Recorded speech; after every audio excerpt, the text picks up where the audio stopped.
ഏതെങ്കിലും ഉദ്യോഗസ്ഥൻ പറയുന്ന കേട്ടിട്ട് അവരുടെ ഈഗോ സാറ്റിസ്ഫൈ ചെയ്യാൻ വേണ്ടി അവരെഴുതി കൊടുക്കുന്നത് സർക്കാരിന്റെ നിലപാടായി ഹൈക്കോടതിയിൽ പറഞ്ഞതാണ് സാർ ഇന്ന് വന്ന ഈ ഗതികേടെന്ന് പറയുന്നത്. ചോദ്യം ബഹുമാനപ്പെട്ട അങ്ങ് ഉന്നയിക്കുന്നത് എന്താണോ അങ്ങ് കഴിഞ്ഞ 4 വർഷമായി ലക്ഷ്യം വയ്ക്കുന്നത് ആ വഴിയിലേക്ക് ഇതൊന്നും മാറ്റി തിരിച്ചുവിടാനുള്ള ശ്രമമാണ് സാർ. അതിന് മലയോര മേഖലയിലെ പാവപ്പെട്ട മനുഷ്യനെ വിധേയമാക്കരുത്, അവനെ അതിൻ്റെ ഉദ്വകരണമാക്കി മാറ്റരുത് എന്ന് എനിക്ക് ആദ്യമായി അഭ്യർത്ഥിക്കാനുണ്ട്. ഇന്ന് സഭയിൽ അടിയന്തര പ്രമേയ ചർച്ചയ്ക്കിടെ കോൺഗ്രസ് അംഗം മാത്യു കുഴൽനാടന് റവന്യൂ വകുപ്പ് മന്ത്രി കെ രാജൻ നൽകുന്ന മറുപടിയാണ് നിങ്ങളിപ്പോൾ കണ്ടത്. ഇന്ന് സഭയിൽ അടിയന്തര പ്രമേയ വിഷയമായി പ്രതിപക്ഷം ഉന്നയിച്ചത് ഇടുക്കി ജില്ലയിലെ ഭൂമി കയ്യേറ്റം അടക്കമുള്ള ഭൂപ്രശ്നങ്ങളായിരുന്നു. ഇത് അവതരിപ്പിച്ചുകൊണ്ട് അടിയന്തര പ്രമേയം അവതരിപ്പിച്ചുകൊണ്ട് സംസാരിച്ചത് മാത്യു കുഴൽനാടനായിരുന്നു. പതിവ് പോലെ ചില കടലാസ് രേഖകളൊക്കെ ഉയർത്തി കാണിച്ചുകൊണ്ടായിരുന്നു മാത്യു കുഴൽനാടന്റെ പ്രസംഗം. എന്നാൽ അതിനുള്ള മറുപടിയുമായി എഴുന്നേറ്റ റവന്യൂ മന്ത്രി കെ രാജൻ മാത്യു കുഴൽനാടന്റെ മുഴുവൻ വാദങ്ങളും പൊളിച്ചടുക്കി എന്ന് തന്നെ പറയേണ്ടിയിരിക്കുന്നു. രേഖകളും ചരിത്രവും അടക്കം ഉദ്ധരിച്ചുകൊണ്ടുള്ള കെ രാജന്റെ മറുപടി തിരിച്ചടിയായി എന്ന് തിരിച്ചറിഞ്ഞ പ്രതിപക്ഷം വാക്കൗട്ട് നടത്തുകയും ചെയ്തു. നമുക്ക് സഭയിൽ ഇന്ന് കെ രാജൻ മാത്യു കുഴൽനാടന് നൽകിയ ആ മറുപടിയുടെ പൂർണ്ണ രൂപം ഒന്ന് കണ്ടു നോക്കാം. ബഹുമാനപ്പെട്ട അംഗം ഉന്നയിച്ച വിഷയങ്ങളിൽ ഈ സഭയിലൊരു സാമാജികൻ എന്ന നിലയിൽ, മന്ത്രി എന്ന നിലയിൽ മാത്രമല്ല, ഒരു സാമാജികൻ എന്ന നിലയിൽ എനിക്ക് അങ്ങയോട് അഭ്യർത്ഥിക്കാനുള്ളത്, റൂൾ 50 സഭയുടെ ഒരു അവകാശമാണ്. സഭയിലെ ഏതംഗത്തിനോ അവതരിപ്പിക്കാവുന്ന ഒരു അവകാശമാണ്. പക്ഷെ ആ അവകാശത്തെ ദുരുപയോഗം ചെയ്യരുത്. അതിനങ്ങ് പ്രത്യേകമായിട്ടുള്ള ശ്രദ്ധയുണ്ടാകണം. ഇവിടെ എഴുതി തന്ന നോട്ടീസല്ല, എഴുതി തന്ന നോട്ടീസിൽ മറുപടി പറയാൻ ചുമതലപ്പെട്ട റവന്യൂ വകുപ്പ് മന്ത്രിയോടല്ല ചോദ്യം ബഹുമാനപ്പെട്ട അങ്ങ് ഉന്നയിക്കുന്നത് എന്താണോ അങ്ങ് കഴിഞ്ഞ 4 വർഷമായി ലക്ഷ്യം വയ്ക്കുന്നത് ആ വഴിയിലേക്ക് ഇതൊന്നും മാറ്റി തിരിച്ചുവിടാനുള്ള ശ്രമമാണ് സാർ. അതിന് മലയോര മേഖലയിലെ പാവപ്പെട്ട മനുഷ്യനെ വിധേയമാക്കരുത്, അവനെ അതിൻ്റെ ഉദ്വകരണമാക്കി മാറ്റരുത് എന്ന് എനിക്ക് ആദ്യമായി അഭ്യർത്ഥിക്കാനുണ്ട്. 40 വർഷം ആ നടപടിയുമായി പോയാലും ഒരു കുലുക്കവും ഈ ഗവൺമെന്റിന് ഉണ്ടാകില്ല. അങ്ങനെയുള്ള അമ്പൊന്ന് മേയുന്ന വിധത്തിലുള്ള ഒന്നല്ല ഈ കാര്യം. ബഹുമാനപ്പെട്ട അംഗം പറഞ്ഞ ഒരു പ്രധാനപ്പെട്ട കാര്യം യഥാർത്ഥത്തിൽ 2016 സർക്കുലറിനെ കുറിച്ചാണ്. സാർ, അംഗം ആ റിപ്പോർട്ട് കണ്ടു കാണും എന്ന് ഞാൻ പ്രതീക്ഷിക്കുന്നു. ആ സർക്കുലറിൻ്റെ നമ്പർ ഞാൻ വായിക്കാം. Number C4 25/908/2015. ഇതിറക്കിയത് 9/6/2016 എന്ന് മാത്രമേ ഉള്ളൂ. സാർ, എന്തിനാണ് ആ സർക്കുലർ ഇറക്കിയത്? 1801/2010 എന്നൊരു കോടതി വിധിയുടെ അടിസ്ഥാനത്തിൽ, ഞാൻ ആ കേസ് വിശദീകരിക്കുന്നില്ല, കാരണം അംഗം തന്നെ പല കേസുകളിലും അവരുടെ വക്കീലായി ഇടപെട്ടുണ്ട് എന്നുള്ളത് കൊണ്ട് അദ്ദേഹത്തിന് അത് നന്നായിട്ട് അറിയാം എന്ന് ഞാൻ വിചാരിക്കുന്നു. ആ കോടതി വിധിയിൽ പട്ടയത്തിൻ്റെ വ്യവസ്ഥാ ലംഘനങ്ങൾ പട്ടയം റദ്ദാക്കുന്നതിനുള്ള കാരണങ്ങളാണ് എന്ന് കോടതി എടുത്തു പറഞ്ഞിരിക്കുകയാണ്. NOC നിർബന്ധമാക്കിയതോടുകൂടി ഇടുക്കി ജില്ലയിൽ പട്ടയഭൂമിയിൽ നിർമ്മാണ പ്രവർത്തനങ്ങൾക്ക് അനുമതി ആവശ്യപ്പെട്ടുകൊണ്ടുള്ള ധാരാളമായ അപേക്ഷകളുണ്ടായി. NOC നൽകുന്നതിനുള്ള മാനദണ്ഡങ്ങളുടെ അവ്യക്തത മൂലം സാർ 2010 മുതൽ 16 വരെ ഒരാൾക്കും അവിടെ നിർമ്മാണ പ്രവർത്തനം നടത്താൻ പറ്റാത്ത ഗതികേടുണ്ടായ ഘട്ടത്തിലാണ് ആ NOC അനുസരിച്ചിട്ടുള്ള ഗൃഹനിർമ്മാണ പ്രവർത്തനങ്ങൾക്ക് എങ്ങനെയാണ് കോടതി പറയപ്രകാരം NOC കൊടുക്കാൻ പറ്റുന്നത് എന്നൊരു സർക്കുലർ ഇറക്കിയത്. അത്ര മാത്രമേ ഉള്ളൂ സാർ. ഞാൻ രാഷ്ട്രീയമായി പറയുകയല്ല, എങ്കിലും ആ കഴിഞ്ഞ 5 വർഷക്കാലം, കൊല്ലം എല്ലാവർക്കും അറിയാം, 1801/2010 എന്ന 5 വർഷക്കാലം ഈ കോടതി വിധിയുടെ നിരോധനത്തെ നേരിടാൻ ഒരു നടപടിയും ഉണ്ടാക്കാത്ത ഗതികേട് ഉണ്ടായി എന്ന യാഥാർത്ഥ്യം കൂടി സാർ ഈ ഘട്ടത്തിൽ പരിശോധിക്കപ്പെടേണ്ടതുണ്ട്. അത് NOC നൽകിയത് ആളുകളെ ബുദ്ധിമുട്ടിക്കാനല്ല, എന്നു മാത്രമല്ല കോടതിയുടെ നടപടിക്രമങ്ങൾ പാലിച്ചെങ്ങനെ ഗൃഹനിർമ്മാണം നടത്തണമെന്നുള്ളതിൻ്റെ വിശദാംശങ്ങൾ സൂചിപ്പിച്ചുകൊണ്ടുള്ള സർക്കുലറാണ് സാർ അതിലുള്ളത്. ആ സർക്കുലർ മേശപ്പുറത്ത് വെക്കേണ്ട കാര്യമില്ല, അത് കേരളത്തിൽ ഇറങ്ങിയ സർക്കുലറാണ്. അത് വായിക്കാൻ അങ്ങ് സമയം അനുവദിക്കാത്തത് കൊണ്ട് ഞാൻ ആ കാര്യത്തിലേക്ക് കടക്കുന്നില്ല. അനുവദിക്കുകയാണെങ്കിൽ അത് വായിക്കുന്നതിലും എനിക്ക് വിരോധമുണ്ടാകുന്ന കാര്യമല്ല. സാർ, ഇവിടെ പറഞ്ഞ CHRമായി ബന്ധപ്പെട്ട പ്രശ്നം, സാർ എന്താണ് കോടതിയിൽ കേരളത്തിലെ ഗവൺമെൻറ് പറഞ്ഞത്? അർത്ഥശങ്കയ്ക്കിടയില്ലാത്ത വിധം 2007 KP രാജേന്ദ്രനും ബഹുമാനപ്പെട്ട അന്നത്തെ മന്ത്രിമാരായിരുന്ന KP രാജേന്ദ്രനും ബിനോയ് വിശ്വവും എളമരം കരീമും ഉൾപ്പെടെയുള്ള സംഘത്തെ അവിടേക്ക് അയച്ച് അവർ കണ്ടെത്തിയ നിലപാടിൽ നിന്ന് അണുവിട മാറ്റം മാറി മാറി വന്ന ഒരു ഗവൺമെന്റും പറഞ്ഞിട്ടില്ല. സാർ, ആ വിഷയത്തിൽ കോടതിയുടെ മുമ്പാകെ വളരെ കൃത്യമായി 24/10/2024 പരിഗണിക്കപ്പെടും പ്രകാരം ചീഫ് സെക്രട്ടറിയെ തന്നെ പറഞ്ഞയച്ചുകൊണ്ട് ആ കോടതിയുടെ ഇടപെടലിൽ കേരളം അഫിഡവിറ്റ് സമർപ്പിച്ചു. സാർ, ആ അഫിഡവിറ്റിൽ പക്ഷേ അഫിഡവിറ്റ് ചർച്ച ചെയ്തുകൊണ്ടിരിക്കെ കോടതി പറഞ്ഞു, until further orders we direct that the state of Kerala shall not allot any fresh patta for cardamom cultivation, nor shall it permit further land from the area notified as CHR to be converted for commercial exploitation. Sir, ഈ വിഷയത്തിൽ supreme കോടതിയുടെ നടപടിക്രമങ്ങളിൽ കാത്തിരിക്കുക മാത്രമല്ല, തുടർച്ചയായി advocate ജനറലിന്റെ നിയമോപദേശം തേടി ആ നടപടികളുമായിട്ട് മുന്നോട്ട് പോകാനുള്ള ശ്രമം തന്നെയാണ് സാർ ഈ ഗവൺമെന്റ് നടത്തിക്കൊണ്ടിരിക്കുന്നത്. ഈ ഗവൺമെന്റ് ഏതെങ്കിലും വിധത്തിലുള്ള ഗൃഹനിർമ്മാണങ്ങൾക്ക് തടസ്സമുണ്ടാക്കിയില്ല എന്ന് മാത്രമല്ല സാർ, ആ വ്യവസ്ഥകളെ മറികടക്കുന്നതിന് വേണ്ടി എത്രയേറെ നടപടികളാണ് സാർ ഈ ഗവൺമെന്റിന്റെ കാലത്ത് എടുക്കാനുള്ള നടപടി സ്വീകരിച്ചത്. സാർ, ആനവിലാസത്തെ ഈ 8 സ്ഥലങ്ങളിൽ നിന്ന് ഒഴിവാക്കിയത് ഈ ഗവൺമെന്റിന്റെ കാലത്താണ് സാർ. 1960 നിയമത്തിൽ പട്ടയ വ്യവസ്ഥകളുടെ ലംഘനം ക്രമീകരിച്ചു നൽകുന്നതിനെ കുറിച്ച് യാതൊന്നും പറഞ്ഞിട്ടില്ല എന്ന പ്രശ്നം വന്ന ഒരു ഘട്ടത്തിൽ സാർ, കേരളത്തിൽ 60 വർഷക്കാലമായി നിലനിൽക്കുന്ന 960 ഭൂപതിവ് നിയമം ഭേദഗതി ചെയ്ത ഗവൺമെന്റിന്റെ പേര് ഇടതുപക്ഷ ജനാധിപത്യ മുന്നണി ഗവൺമെന്റാണ് എന്നാണ് സാർ. എൻ്റെ സമീപത്തിരിക്കുന്ന ഇടുക്കിയിലെ മന്ത്രി കൂടിയായിട്ടുള്ള സുഹൃത്ത് ശ്രീ റോഷി അഗസ്റ്റിൻ ആശുപത്രി കിടക്കയിൽ നിന്ന് അവിടെ കുത്തിയ മരുന്നുകളുടെ കൂടി അടിസ്ഥാനത്തിൽ ഈ സഭയിൽ വന്നിരുന്നതാണ് ആ അവതരണത്തിന് സാക്ഷിയായി. സാർ, അന്ന് അങ്ങുന്നയിച്ച തടസ്സവാദത്തെക്കുറിച്ച് ഈ സഭയ്ക്ക് എല്ലാവർക്കും അറിയാം. ഞാനത് വിശദീകരിക്കാൻ ഈ ഘട്ടത്തിൽ മുതിരുന്നില്ല. സാർ, ഞാൻ ഈ സഭയുടെ മുമ്പാകെ പറയട്ടെ, 960 ഭൂപതിവ് നിയമത്തിന്റെ ഭേദഗതി ബഹുമാനപ്പെട്ട പ്രതിപക്ഷ നേതാവും 3ാം വായനയിൽ ഇടപെട്ട് നൽകിയ നിർദ്ദേശം ഉൾപ്പെടെ അംഗീകരിച്ചുകൊണ്ട് ഏകകണ്ഠമായി ഈ സഭ പാസാക്കിയ ഒരു ഭൂപതിവ് നിയമത്തിന്റെ ഭേദഗതിയാണ് സാർ. ആ ഭൂപതിവ് നിയമം പാസാക്കിയ ഗവൺമെന്റാണ് ഈ ഗവൺമെന്റ്.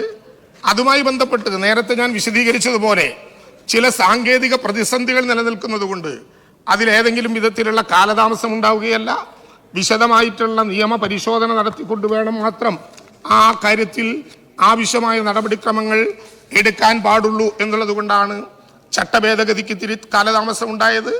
ഈ സഭയിൽ ബഹുമാനപ്പെട്ട മുഖ്യമന്ത്രിയുടെ സാന്നിധ്യത്തിൽ ഞാൻ ഈ സഭയ്ക്ക് ഉറപ്പ് നൽകുന്നു, ഏപ്രിൽ മാസത്തിൽ ഏറ്റവും സാധാരണക്കാരനായ മനുഷ്യന് വേറെ ഒരു വിധത്തിലുമുള്ള ബാധ്യതയില്ലാത്ത വിധത്തിൽ ഏപ്രിൽ മാസത്തിൽ നിയമ ഭേദഗതിയുമായി ബന്ധപ്പെട്ട ചട്ടം കേരളത്തിലെ ജനങ്ങളുടെ മുമ്പാകെ അവതരിപ്പിക്കും, അത് പാസ്സാക്കും എന്ന കാര്യം ഞാൻ ഈ സഭയ്ക്ക് ഉറപ്പ് നൽകുകയാണ്.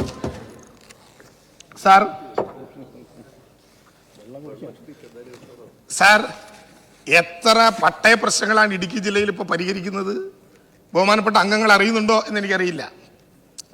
നമ്മുടെ കട്ടപ്പന ടൗൺഷിപ്പ് 614 ടൗൺഷിപ്പിലെ പട്ടയങ്ങൾ സർവേ നടപടികൾ പൂർത്തീകരിച്ച് ടൗൺഷിപ്പിലെ ഭൂപ്രശ്നങ്ങൾക്ക് ശാശ്വതമായ പരിഹാരം കാണുന്നതിന് വേണ്ടിയിട്ടുള്ള അന്ത്യ നടപടികളിലാണ്. സാർ, ഇടുക്കി പ്രദേശത്തെ 3 ചെയിൻ മേഖല അയ്യപ്പൻകോവിൽ 876 കാഞ്ചിയാറിൽ 750 വില്ലേജുകളിലായി ആകെ 1626 കൈവശക്കാർക്ക് പട്ടയം നൽകുന്നതിനുള്ള റിപ്പോർട്ട് സർക്കാർ ലഭിച്ചു കഴിഞ്ഞു.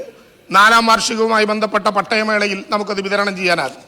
സാർ, കല്ലാർകുട്ടി ഡാമിലെ 10 ചെയിൻ പ്രദേശം വെള്ളത്തൂവൽ പഞ്ചായത്തിൽ 1039, ഇടുക്കി താലൂക്കിലെ കൊന്നത്തടി വില്ലേജിലെ 366 ഉൾപ്പെടെ 1405 പട്ടയങ്ങൾ മാർച്ച് മാസത്തിൽ സർക്കാരിലേക്ക് റിപ്പോർട്ട് ലഭ്യമാവുകയാണ്.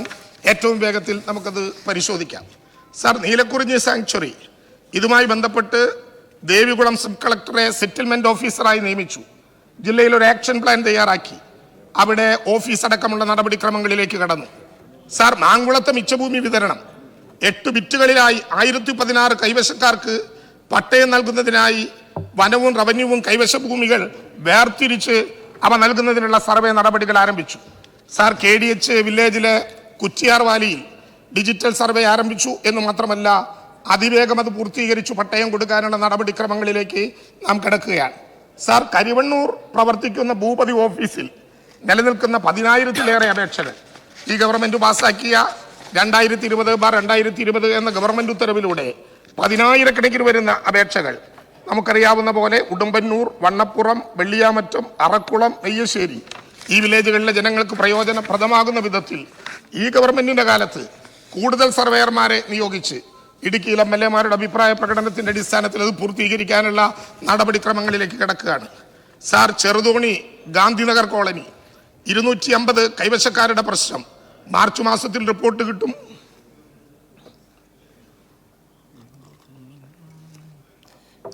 ഏറ്റവും വേഗത്തിൽ ആ പ്രശ്നം പരിഹരിക്കും. സാർ, കട്ടപ്പനയിലെ ടീക്ക് പ്ലാന്റേഷൻ, പെരിഞ്ചാംകുട്ടി പ്രദേശത്തെ സർവേ നടപടികൾ, പൊന്മുടി പദ്ധതി ഡാമിൻ്റെ 10 ജോയിന് പുറത്തുള്ള പട്ടയം, പൊന്മുടി ഡാമിൻ്റെ 10 ജോയിന് പുറത്തുള്ള 161 കൈവശക്കാർക്ക് പട്ടയം അനുവദിക്കുന്നതിൻ്റെ ഭാഗമായി 97 കേസുകളിൽ സർവേ നടപടി പൂർത്തീകരിച്ചു. 64 കേസുകളിൽ സർവേ നടപടികൾ ഉടനടി നടക്കുകയാണ്. സാർ, ഇടുക്കിയുമായി ബന്ധപ്പെട്ട കയ്യേറ്റങ്ങൾ എല്ലാവരെയും ഒരുപോലെ കാണരുത് സാർ. കുടിയേറ്റക്കാരായ ധാരാളമായി മനുഷ്യരുണ്ട്. ആ മനുഷ്യരിൽ അർഹതപ്പെട്ട ആളുകളുണ്ട്. കുടിയേറ്റവുമായി ബന്ധപ്പെട്ട അങ്ങനെ അർഹതപ്പെട്ട ആളുകൾക്ക് പൂർണ്ണമായി പട്ടയം നൽകണം എന്നാണ് ഈ ഗവൺമെന്റിന്റെ അഭിപ്രായം. സാർ, 93 വനഭൂമി ചട്ടവുമായി ബന്ധപ്പെട്ട് എത്ര വേഗതയിലുള്ള നടപടികളാണ് ഈ ഗവൺമെന്റ് എടുക്കുന്നത്? 30 വർഷക്കാലമായി അപേക്ഷ കൊടുക്കാൻ പോലും അനുവാദം ഇല്ലാതെ നിൽക്കുന്ന 10,000-കണക്കിന് മനുഷ്യർക്ക് രാഷ്ട്രീയത്തിനതീതമായി 55,000-ലധികം വരുന്ന ആളുകളുടെ വിവരശേഖരണം നടത്തി 30 വർഷത്തിന് ശേഷം സംയുക്ത പരിശോധന ഉൾപ്പെടെയുള്ള നടപടിക്രമങ്ങളുമായി ഈ ഗവൺമെന്റ് മുന്നോട്ട് പോവുകയാണ് സാർ. അവിടെ സാധാരണക്കാരായ മനുഷ്യർക്ക് ഇങ്ങനെ കൊടുക്കുന്നതിൻ്റെ ഭാഗമായിട്ടാണ് കേരളം കണ്ട ഏറ്റവും ശ്രദ്ധേയമായ സർവേ നടപടികളിലൂടെ, ഡിജിറ്റൽ സർവേ നടപടികളിലൂടെ നമ്മുടെ നാട് പോകുന്നത്. കേരളത്തിന് അഭിമാനമായ ഡിജിറ്റൽ റീസർവേ. ഇടുക്കിയിലെ പല കയ്യേറ്റങ്ങളുടെയും ഏറ്റവും പ്രധാനപ്പെട്ട പ്രശ്നം അത് കുടിയേറ്റമല്ലാതെ ദീർഘകയ്യേറ്റമായി മാറുന്നതിൻ്റെ പ്രശ്നം. അവിടെ മൈനർ സർക്യൂട്ടുകളാണ് അധികവും. 900, 1000, 10,000 വരെ ഏക്കർ ഭൂമിയുള്ള മൈനർ സർക്യൂട്ടുകൾ. അവിടെയൊന്നും വ്യാജമായ പട്ടയം കൊടുത്തതല്ല. ബഹുമാനപ്പെട്ട അംഗം പറഞ്ഞതുപോലെ പാറയിൽ പട്ടയം കൊടുക്കാനാകില്ല. 11(2)(8) പ്രകാരം അത് നിരോധിക്കപ്പെട്ടിട്ടുണ്ട്. അവിടെ പാറയ്ക്ക് പട്ടയം കൊടുത്തതല്ല, അനധികൃതമായി കൊടുത്തതുമല്ല. കൊടുത്ത സ്ഥലം ഇന്നയിടത്താണ് എന്ന് ചിലർ തെറ്റായി രേഖപ്പെടുത്തിയതിൻ്റെ അടിസ്ഥാനത്തിലാണ് അങ്ങനെ നടപടികൾ ഉണ്ടാകുന്നത്. ഞാൻ ഈ സഭയോട് പറയട്ടെ, ഏതെങ്കിലും വിധത്തിലുള്ള ഉദ്യോഗസ്ഥന്മാർ സ്വാധീനങ്ങൾക്ക് വശപ്പെട്ട് ഏതെങ്കിലും തരത്തിൽ സർവേ മാറ്റിക്കൊടുക്കുകയോ ഭൂമി തെറ്റായി തണ്ടപ്പേര് കൊടുക്കുകയോ ചെയ്താൽ അത്തരം ഉദ്യോഗസ്ഥന്മാർ ഗവൺമെന്റിന്റെ റവന്യൂ വകുപ്പിന്റെ ലിസ്റ്റിലുണ്ടാകില്ല എന്ന കാര്യത്തിൽ ഒരു സംശയവും അങ്ങേക്ക് വേണ്ട. ഞാൻ ഒരു കാര്യം കൂടി പറയട്ടെ, കയ്യേറ്റത്തിന്റെ പിന്നിൽ ആരാണെങ്കിലും അതിന്റെ മുഖം ഈ ഗവൺമെന്റ് നോക്കില്ല. ചൊക്രമുടിയിൽ നാം അത് കണ്ടു. എന്തെല്ലാം ആരോപണങ്ങളായിരുന്നു ഉന്നയിക്കപ്പെട്ടത്. ഗവൺമെന്റിനെതിരായി, റവന്യൂ വകുപ്പിനെതിരായി, പാർട്ടികൾക്കെതിരായി. ഒരു തരത്തിലും ഞങ്ങളുടെ മേൽ അത് ഏശാഞ്ഞതെന്നുകൊണ്ടാണ് സാർ അവിടുത്തെ 4 പട്ടയങ്ങളും ക്യാൻസൽ ചെയ്തു.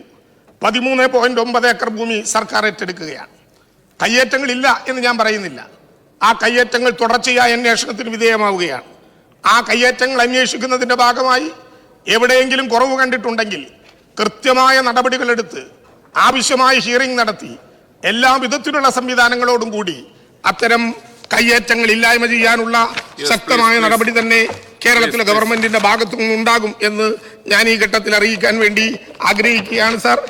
ഈ ഭൂമി കയ്യേറ്റവും അവിടുത്തെ മറ്റു പ്രശ്നങ്ങളുമായി ബന്ധപ്പെട്ട് ഏതെങ്കിലും വിധത്തിൽ ആർക്കും അടിയറ വയ്ക്കുന്ന നിലപാടായിരിക്കില്ല ഗവൺമെന്റിന്റെ. വളരെ ശക്തമായി പരുന്തുംപാറയിൽ ഇപ്പൊ പറഞ്ഞല്ലോ, അടിയന്തരമായി നിരോധനാജ്ഞ പ്രഖ്യാപിച്ചു. അവിടെ 15 പ്രത്യേക ഉദ്യോഗസ്ഥന്മാരുടെ ടീമിനെ നിശ്ചയിച്ചു. സബ് കളക്ടർ അതിന്റെ ലീഡറായി. സർവേ വകുപ്പ് അന്വേഷണം നടത്തി. എല്ലാ ദിവസവും കളക്ടർ നേരിട്ട് നിരീക്ഷണം ഉണ്ടാക്കി. എല്ലാ ദിവസവും റവന്യൂ വകുപ്പ് മന്ത്രിക്ക് അതിന്റെ മറുപടി ലഭ്യമായി. അവിടെ പരുന്തുംപാറയിൽ അതന്വേഷണം നടത്തി തെറ്റായ വിധത്തിൽ വില്ലേജ് തന്നെ മാറ്റിയാണ് നടപടിക്രമങ്ങൾ നടത്തിയത്. തെറ്റായ കയ്യേറ്റം സ്ഥിരീകരിക്കപ്പെട്ടാൽ എല്ലാ നടപടികളോടും കൂടി ആ കയ്യേറ്റങ്ങൾക്കെതിരായ അതിശക്തമായ നിലപാട് ഈ ഗവൺമെന്റ് എടുക്കും. സാർ, മലയോര മേഖലയിലെ ജനങ്ങളെ സഹായിക്കാനുള്ള നടപടികളാണ് ഈ ഗവൺമെന്റ് എടുക്കുന്നത് എന്നുകൂടി ബോധ്യപ്പെടുത്തിക്കൊണ്ട് ആ ഘട്ടത്തിൽ സഭ നിർത്തിവെച്ച് ഇങ്ങനെ ഒരു പ്രശ്നം ചർച്ചയ്ക്ക് എടുക്കേണ്ടതില്ല എന്ന് അങ്ങയുടെ സഭയുടെ ശ്രദ്ധയിൽപ്പെടുത്താൻ ഞാൻ ആഗ്രഹിക്കുകയാണ്. ബഹുമാനപ്പെട്ട റവന്യൂ ഭവന നിർമ്മാണ വകുപ്പ് മന്ത്രിയുടെ വിശദീകരണത്തിന്റെ അടിസ്ഥാനത്തിൽ സഭ നിർത്തിവെക്കുന്ന ഉപക്ഷേപത്തിന് അനുമതി നിഷേധിക്കുന്നു.